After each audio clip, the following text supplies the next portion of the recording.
Friends, നിങ്ങളെ പ്രോഗ്രസ്സിലേക്ക് നയിക്കാനുള്ള 2 ടെക്നിക്കുകളാണ് ഞാനിന്ന് നിങ്ങളുമായിട്ട് ഷെയർ ചെയ്യുന്നത്. അതിൽ ഒന്നാമത്തേതെന്ന് പറയുന്നത് സെൽഫ് റിഫ്ലക്ഷൻ ടെക്നിക്സ് ആണ്. സെൽഫ് റിഫ്ലക്ഷൻ ടെക്നിക്സിൽ മോസ്റ്റ്ലി വരുന്നത് ജേണലിംഗ് ആണ്. ജേണലിംഗ് എങ്ങനെയാണ് ചെയ്യണമെന്ന് അറിയാത്ത ആളുകളുണ്ടാവുമല്ലോ, അതുകൊണ്ട് ഞാൻ പറഞ്ഞു തരികയാണ്.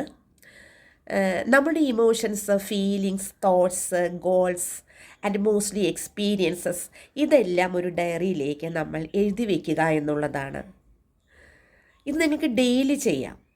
അതുപോലെ ഇത് എഴുതി വെച്ച് കഴിഞ്ഞിട്ട് നിങ്ങളുടെ ഗോൾസുകൾ നിങ്ങൾ നേടിയെടുത്തതായിട്ട് ഈ യൂണിവേഴ്സിനോട് നന്ദി പറയുക എന്നുള്ളതാണ്.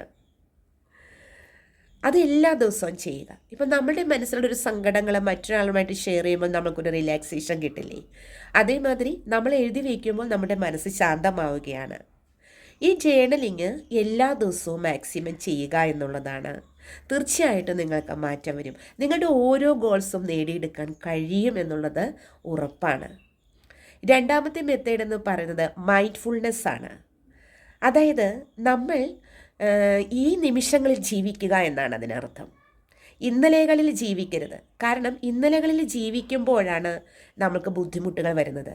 കഴിഞ്ഞു പോയിട്ടുള്ള നാളുകൾ, കഴിഞ്ഞ കാലങ്ങൾ, ഇന്നലെകൾ നമ്മളെ വേട്ടയാടിക്കൊണ്ടിരിക്കും.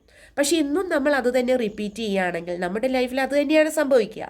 അപ്പോൾ മൈൻഡ്ഫുൾനെസ്സിൽ ഇരിക്കുക, ഈ നിമിഷങ്ങളിൽ ജീവിക്കുക എന്നുള്ളതാണ്, പാസ്റ്റിനെ മറന്നേക്കുക എന്നുള്ളതാണ്. അപ്പോൾ ഈ 2 ടെക്നിക്സ് നിങ്ങൾ ചെയ്യുമ്പോൾ തീർച്ചയായിട്ടും നിങ്ങൾക്കൊരു പ്രോഗ്രസ് സ്റ്റേജിലേക്ക് പോകുവാനായിട്ട് കഴിയും. ആർക്കൊക്കെയാണ് മാറ്റം വരുന്നതെന്ന് ഒരു 1 മന്തിന് ശേഷം കമൻറ്റ് ബോക്സിൽ രേഖപ്പെടുത്തുക കേട്ടോ. Thank you.